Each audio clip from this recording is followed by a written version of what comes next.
delivers a little something, a little stress our way. So let's just go ahead and get started. The beginning of this talk, one of the most important things that I want to do is make sure that we differentiate or kind of tell you the difference between, okay, what is stress and what causes it? So I want to start by talking about something called stress, but then also something called stressors. The stress response is actually our body's reaction to any kind of a challenge or a threat or a demand that's put upon us. And it could be mental stuff that's going on in our life. It could also be physical stuff that's happening. But anytime that we are feeling threatened in some way, this primitive response happens, and it's called the stress cycle. It actually comes from our brains and our bodies working together. So it's neurological and physiological.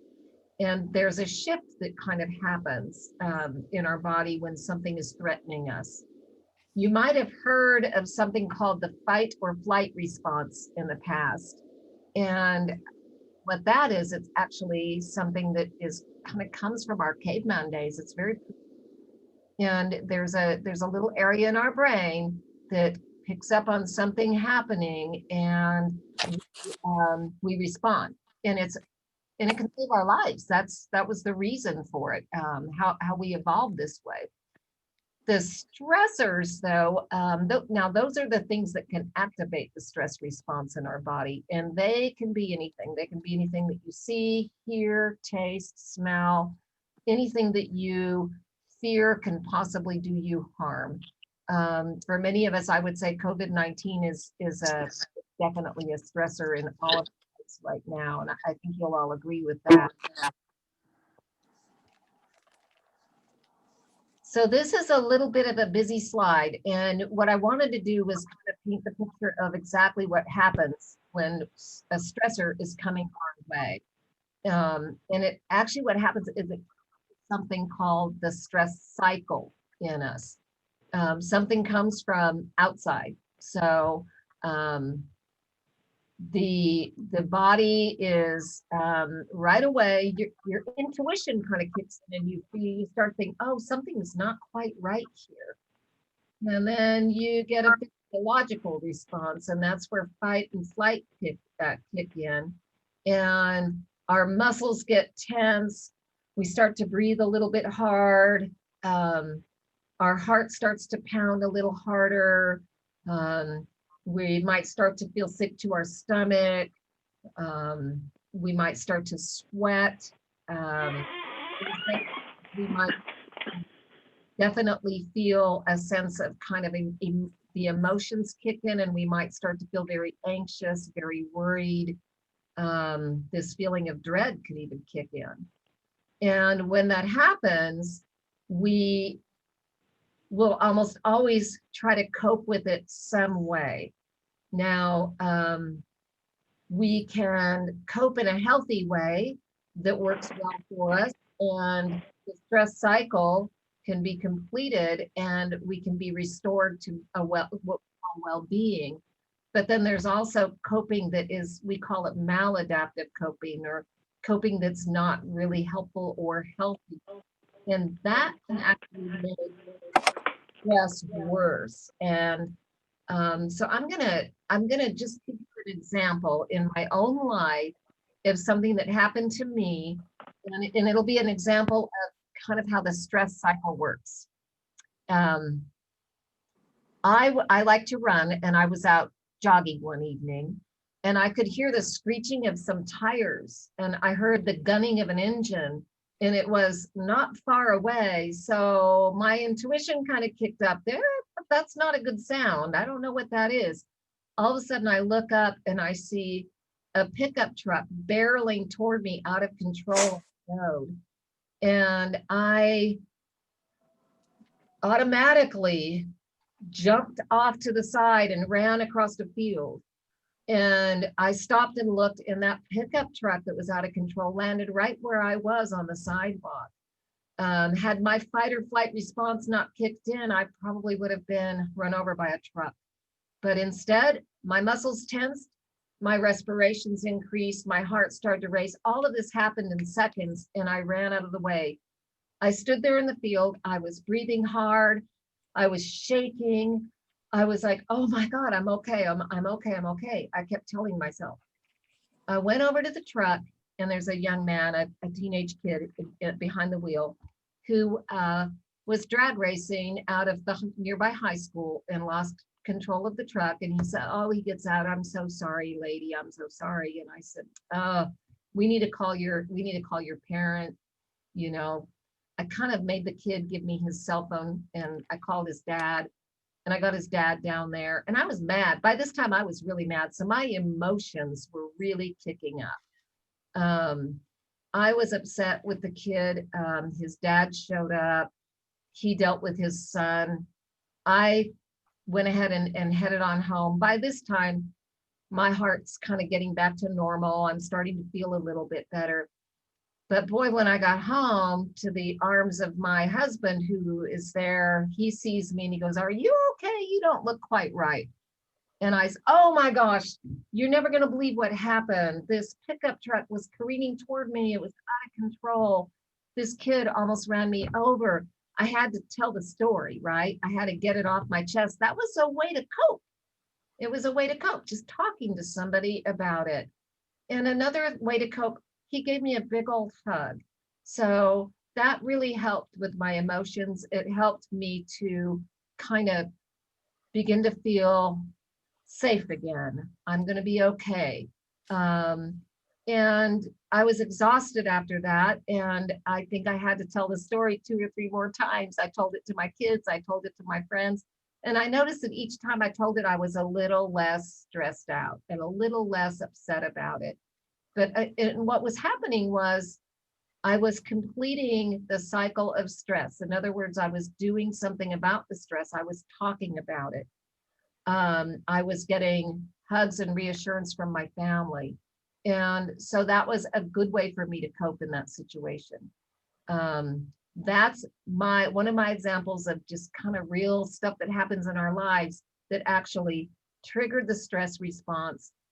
That primitive fight or flight, my body knew what to do. I responded. I coped pretty well with it.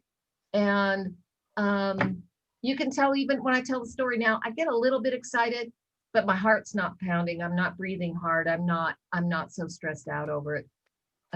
So I feel like I've put that one to rest. A maladaptive or a not so good way of coping with stress would be that, okay, I'm really upset. I think I'm going to have some alcohol to drink, or I think that I'm going to go on a big shopping spree, or I think that I'm just going to binge eat.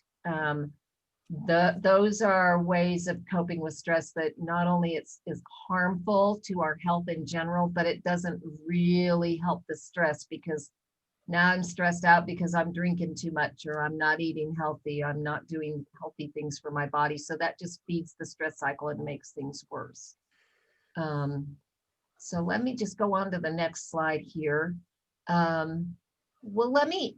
Okay, so let's talk about this. I gave you an example of something that happened.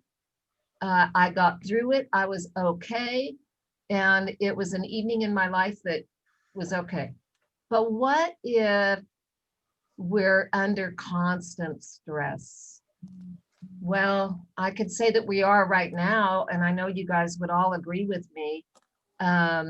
We have been under constant stress since March, when we learned about this terrible pandemic. And we were all hoping that we could let's just get through the spring.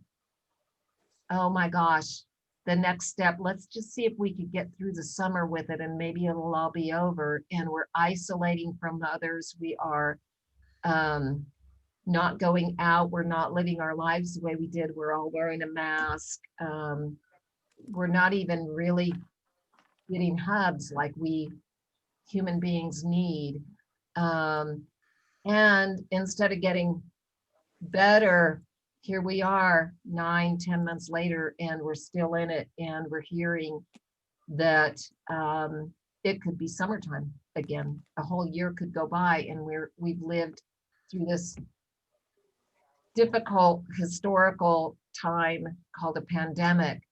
And not only that, but well, we're still have birthdays, and we have holidays, and we have loved ones that are sick, and we have people that we know that are ending up in the hospital, and we're losing friends, we're losing loved ones. So the stress of the pandemic is here, and then more stress adds, more stress adds, more stress adds. Now here we are, it's going to be Christmas in a week, and we're all looking at ways to somehow enjoy that holiday from isolated in our homes or away from our loved ones, and in our way that we normally would celebrate. Well, we're gonna do something, but it's not going to be the same. So actually, this is considered chronic stress, and what that means is that the stress cycle that I talked about, the fight or flight, it's always turned on, it's always activated. So we're always kind of have this level of constant stress in our lives, and it's chronic now. And what happens with that is, well, we're not all walking around, I hope, with our heart beating and our breathing hard, feeling like, oh my gosh, I gotta run. Hopefully you're not feeling that way. There's another thing that settles in now, and it's called freezing or numbing.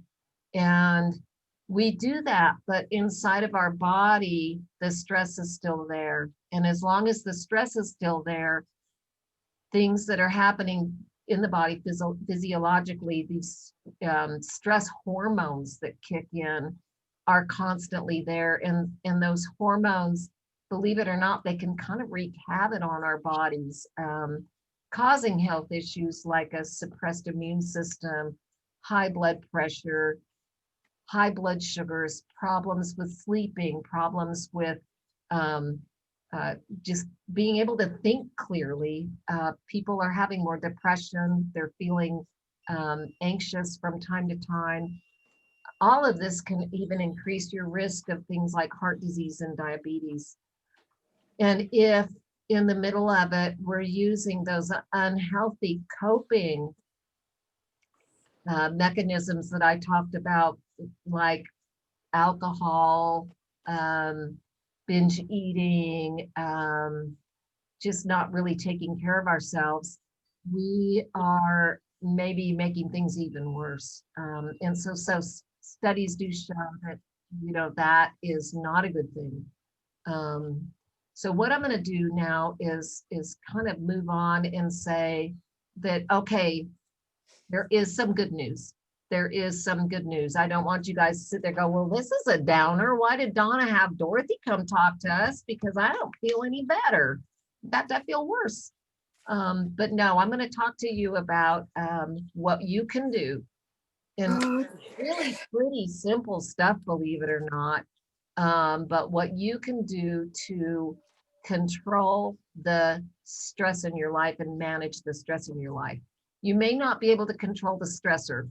So none of us, we're all just regular everyday human beings. We can't do anything about the pandemic and all of the other things that are going on in our lives. But we can do something about the way we handle it. And so I'm going to talk to you about that now. And I'm hoping that I'm going to give you some tips that you can put to work right away.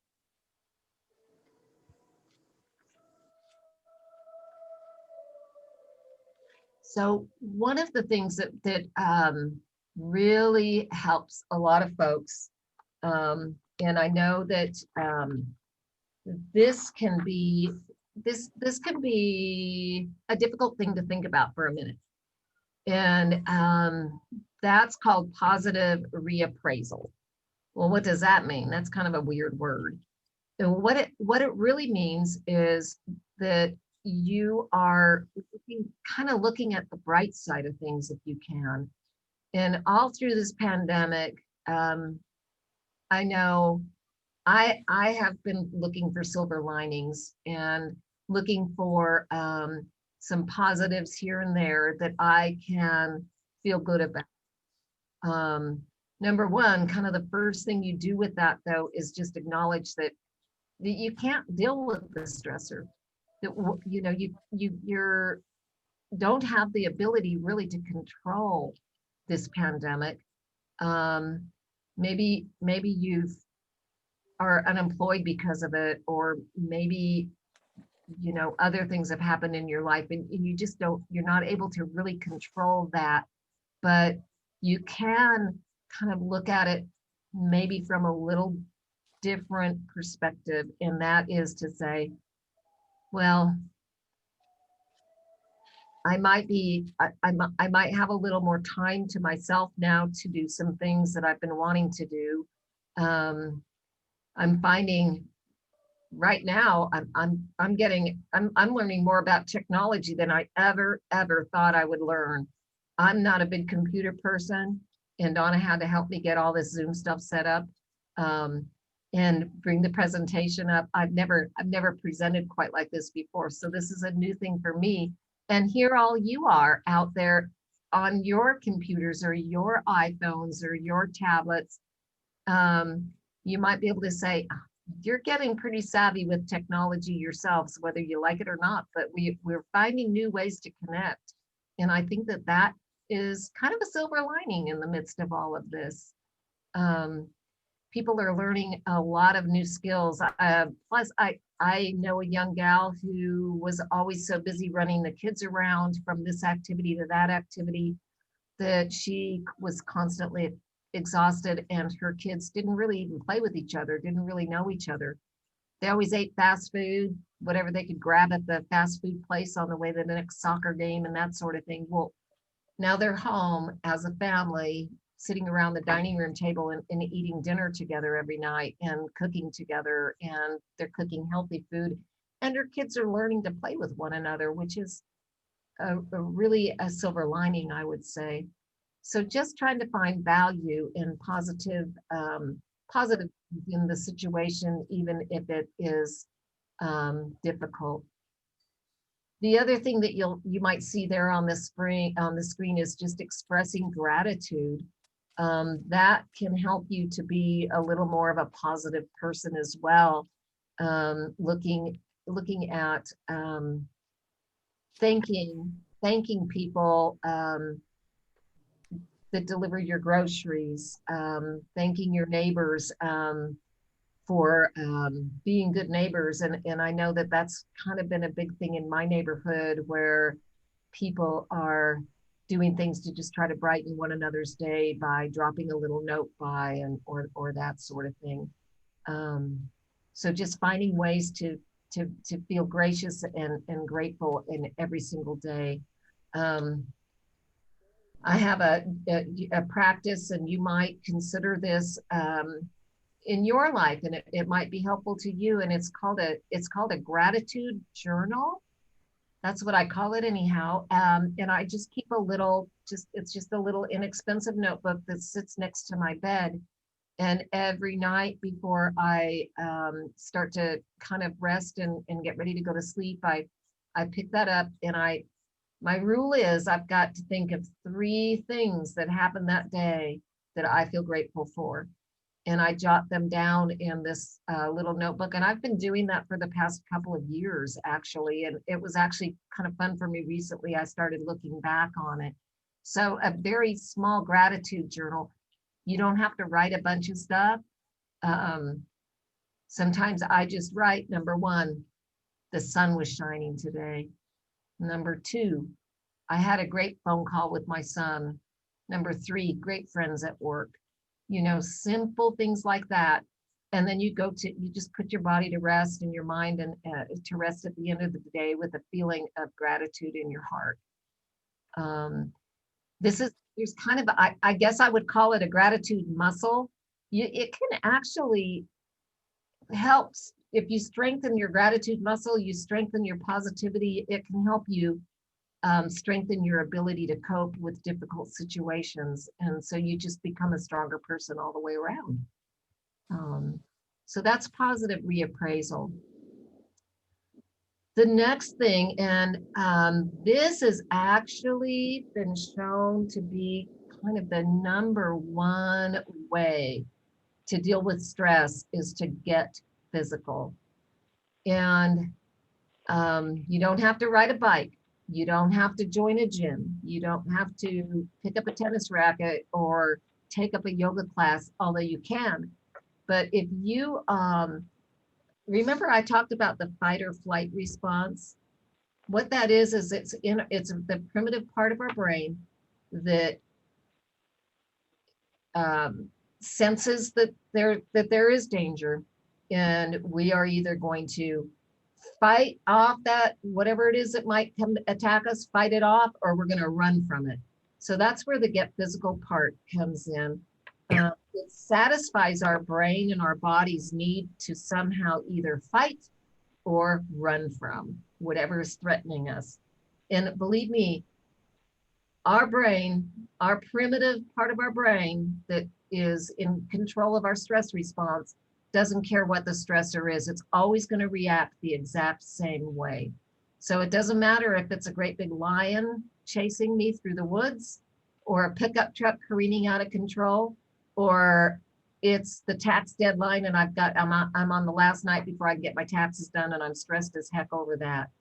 Doesn't matter. Your body doesn't care, or your stress response doesn't care what the stressor is. It's always going to react the same. So that's where the get physical part comes in, is to somehow respond to the stress, stress by getting your muscles, your big muscles working, kind of maybe getting your heart rate up just a little bit.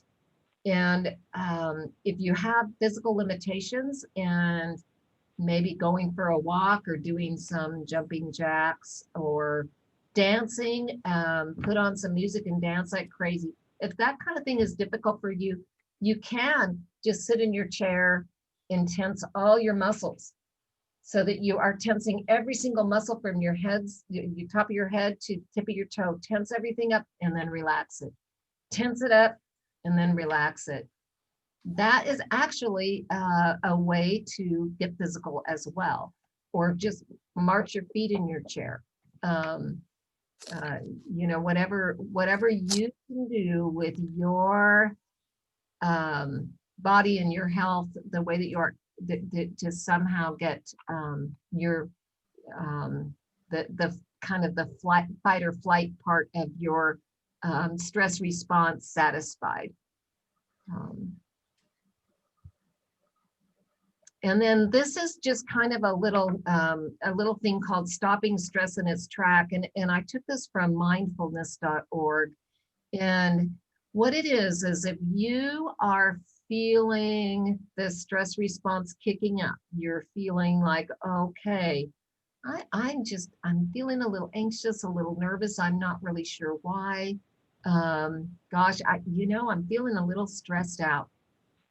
What this is you just stop what you're doing and just get yourself in a comfortable position to allow yourself to relax for a minute. And it could be to lay down if you want to lay down and you can, or it can be, just in a chair. But just get yourself comfortable for a minute. And then you just take some deep breaths, just really tuning in to each breath as the breath comes in and as the breath goes out. And you just breathe very softly for a few minutes and thinking about each and every breath. And then just kind of observe your mind and your body, and kind of gently keep yourself in the moment. If any feelings are coming through, acknowledge them, think about it, but just kind of try to turn the volume down on those feelings. So for instance, if you're just feeling anxious, you can acknowledge it, breathe. I'm just feeling a little anxious. Breathe in and out. Relax yourself a little, tune into your body, see how you're feeling again. And only proceed when you start to feel like the stress response has settled down, and when you start to feel settled down. So this is called stop stress in its tracks. Stop what you're doing, take a few breaths, observe your experience as it is, and then only proceed when you begin to feel yourself relax again. That doesn't, you don't have to join a gym. It doesn't cost anything. It just takes a few minutes out of your day. And you can use this several times a day if you need to. So that's a mindfulness technique. And what mindfulness means really is being in the moment and just giving yourself time to just be in the moment. The next little thing is I call it breathe to push the reset button.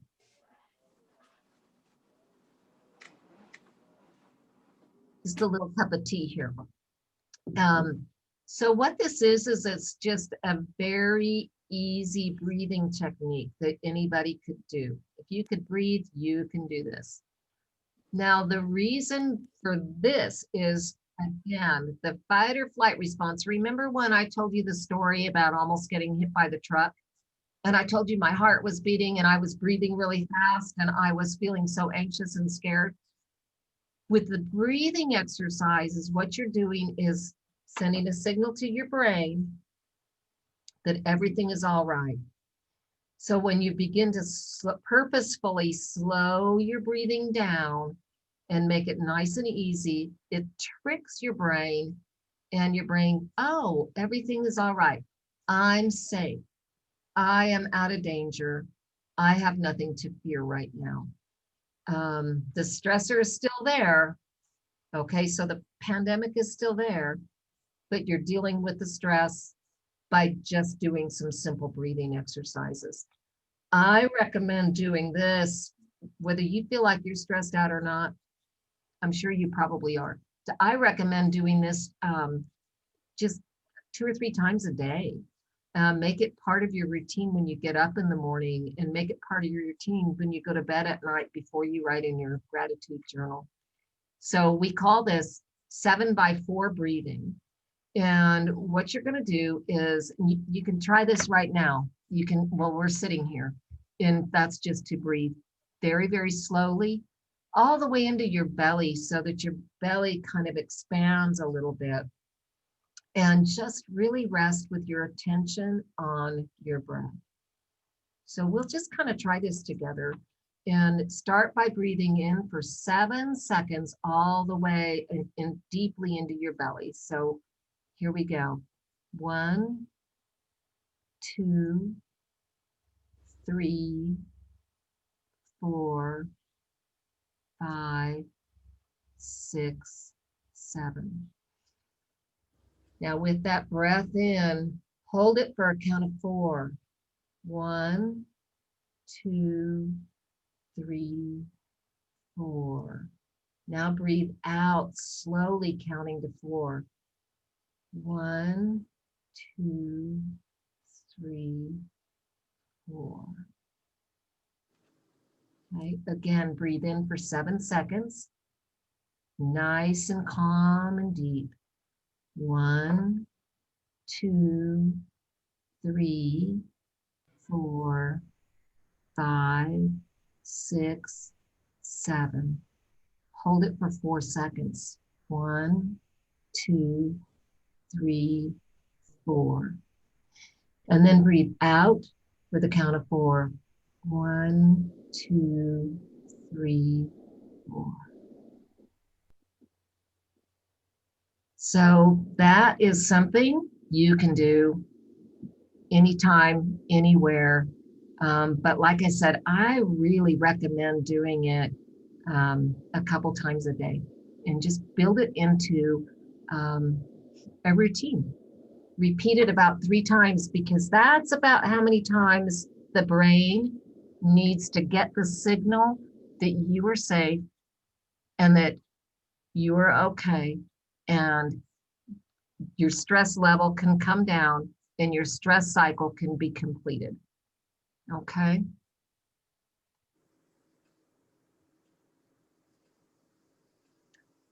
the next thing, and now this is all the stuff that's been really well researched, and I think that this is so important, and it's a called positive social interaction. So what does that mean?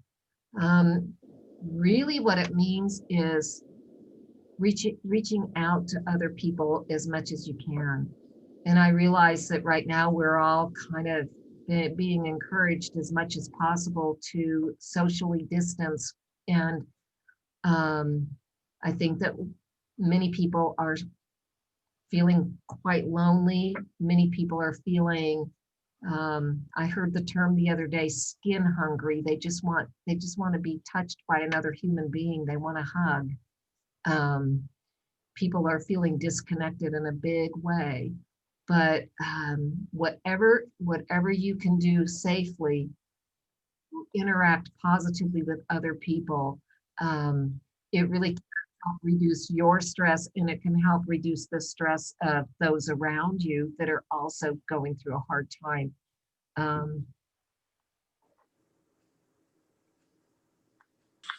It looks like I kind of repeat myself a little bit with the gratitude. Gratitude every day.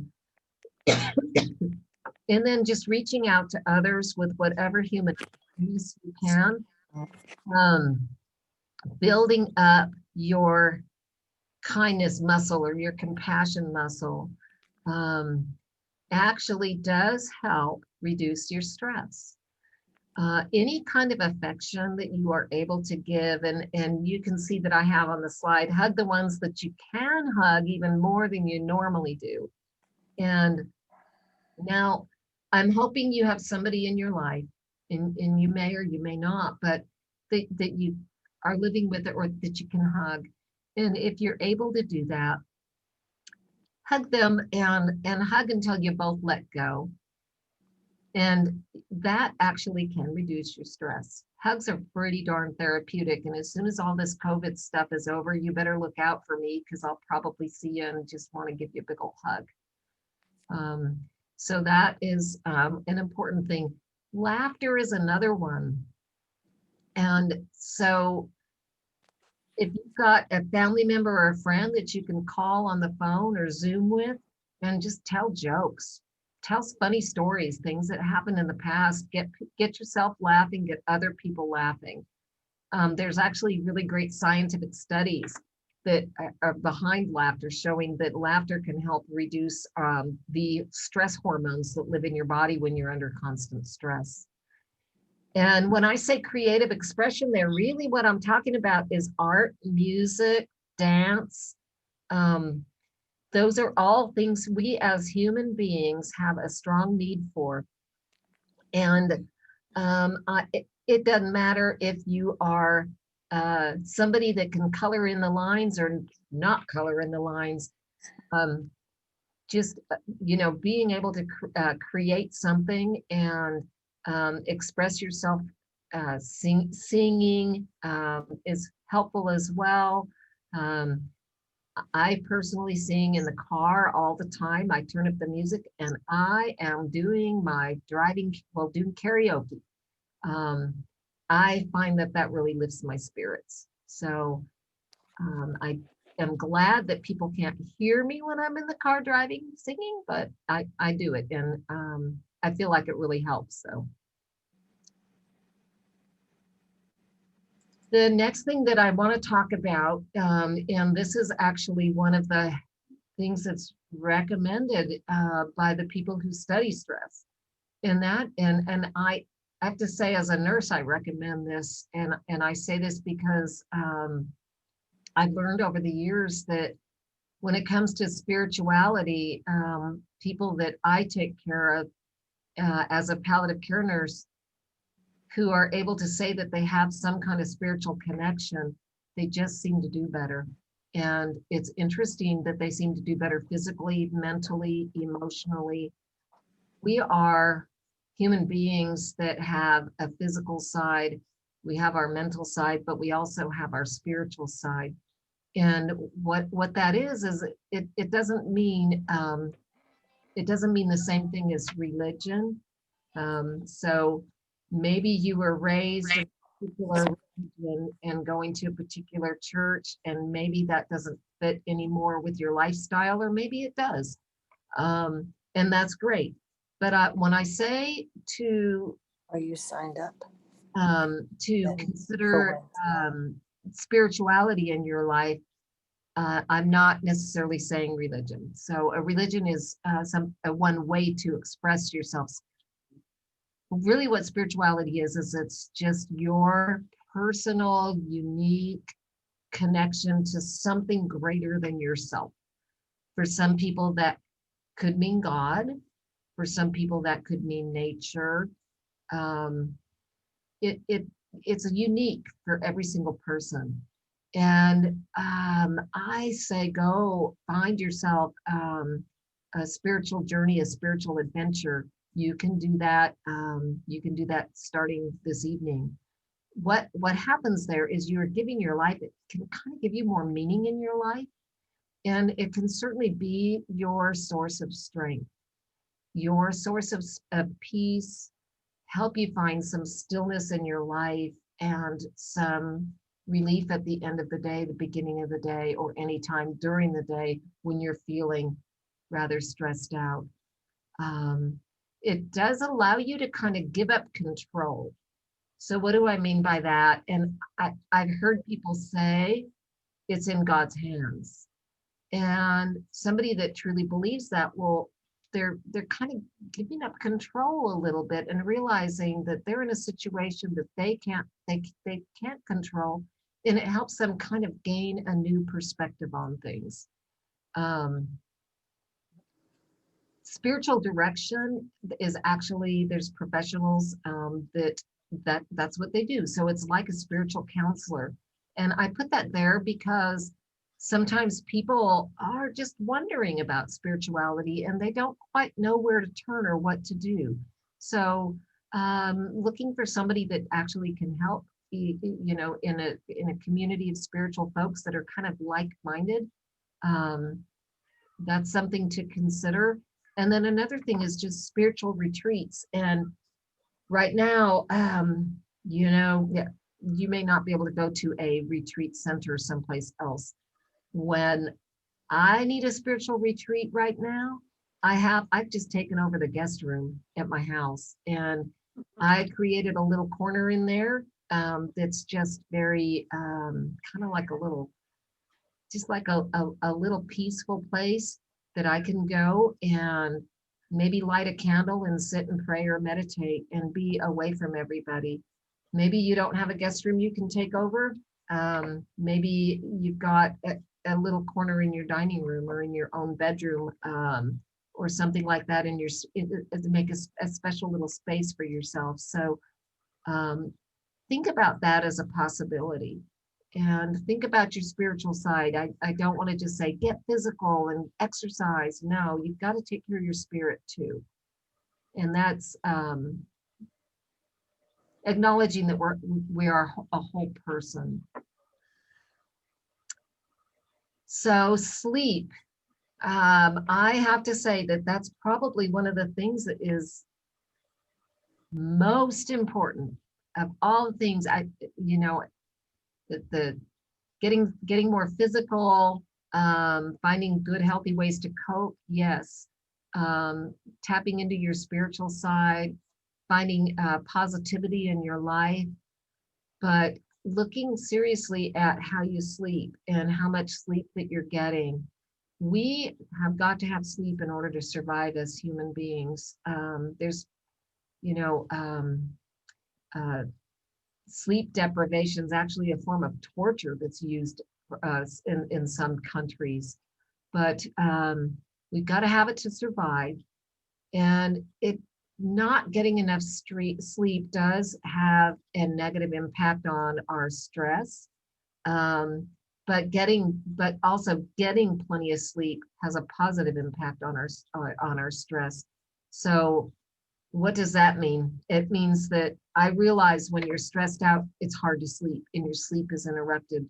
And I know sometimes you wake up at 3 o'clock in the morning and your thoughts begin to kind of swirl in your head and you just can't get things settled down.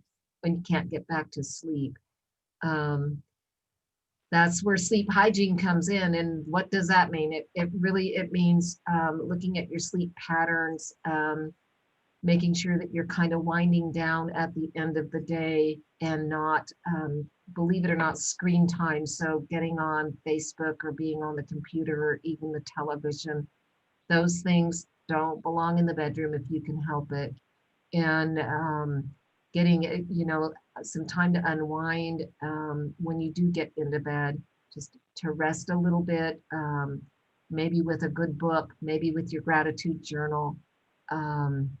And give your brain time to just quiet down in order to help you settle into a good sleep. We actually do, believe it or not, we really do need about 8 hours of sleep daily, give or take a couple of hours. So if one night all you get is 6, that's okay. Just always kind of shoot for 8 hours if you can. And then I want to say that if you are already saying you're getting 8 hours, you're getting 9 or 10 hours of sleep, but you're just exhausted all the time anyhow, and you never feel well rested, then I want you to see your doctor. I want, see your primary care doctor, and just make sure that there isn't some medical reason for your sleep being unrestful. The other thing is, if you are finding yourself awake in the middle of the night, you just cannot get yourself back to sleep. What the sleep experts say is to just get up out of bed and go in another room and just take a little bit of time. You can meditate, you can read a book, you can fix a cup of tea, you can write in a journal. I would say don't pick up your screen in the middle of the night. Don't pick up your phone and start looking at Facebook or shopping on Amazon. That's not going to help your brain settle down. But something very, very quiet and peaceful, and then crawl back in bed and try again. And that seems like it almost always works for most people. So plenty of sleep. And what do I say? If you do only one thing that I've suggested tonight, figure out how to get more sleep, whatever that takes. And then reach out for help. If you are finding yourself in the stress cycle and you are finding yourself feeling depressed, anxious, you're not able to sleep well, if your day-to-day life and your ability to focus on the tasks that you need to do, on the work that you need to do, if that's interrupted, reach out for help. Contact your primary care doctor. There's mental health professionals in the community that are actually doing online Zoom counseling, that sort of thing. But I don't want you to feel like there isn't any help out there, because there is. And stress can definitely, like I said earlier, cause you to develop depression and other issues. So we want to make sure that we address those things. Sometimes when it comes to being focused on taking care of yourself, and people begin to feel guilty. They begin to feel like a selfish person. Like, what do you mean I'm going to go in the other room and create a spiritual corner for myself and take a little retreat to that corner every day for 30 minutes just to kind of calm myself down? That feels very selfish, and you might even have people in your life that comment on that. But just let them know, and let yourself know this too. You are you've been put in this earth to offer something to others, and that's yourself. And in order to really take care of yourself, you've got to do these things. And that's not selfish at all, because you're not going to be able to offer your beautiful, wonderful self to the world if you're not taking care of yourself. So that's kind of my spiel on self-care. And this is a quote from a man named Parker Palmer that I really like. He's got some great books out there. So now for questions and comments. Have things come into the chat, Donna? I'm going to unmute myself. I started to talk and realized I was muting. Okay, so does